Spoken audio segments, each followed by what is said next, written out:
Revolution academy of performing arts এই প্রতিষ্ঠানে এসে ভীষণ ভালো লাগলো।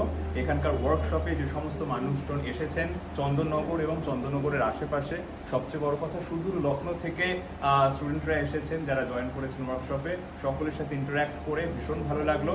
এবং যার ডাকে আসা শ্রেয়া ব্যানার্জি, তার যেভাবে সে এবং তার যে সমস্ত স্টুডেন্টরা মিলে এই ওয়ার্কশপ অ্যারেঞ্জ করেছে, ভীষণ অর্গানাইজডভাবে হয়েছে এবং সকলকে আমার অনেক শুভেচ্ছা।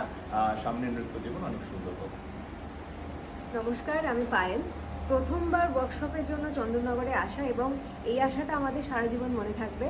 তার প্রথম কারণ হচ্ছে শ্রেয়াদি এবং তার পুরো ফ্যামিলির এত আন্তরিকতায় আমাদের মন ভরে গেছে এবং তার সাথে তো স্টুডেন্টরা রয়েছেই। সকলে অত্যন্ত পরিশ্রম করে এই গরমেও সকাল থেকে এই সন্ধে পর্যন্ত রয়েছে। তারা প্রচুর চেষ্টা করছে এই যাতে ওয়ার্কশপটা খুব ভালো করে করতে পারে এবং আশা করব আবারও চন্দননগরে আসবো ওয়ার্কশপের জন্য। আবার দেখা হবে।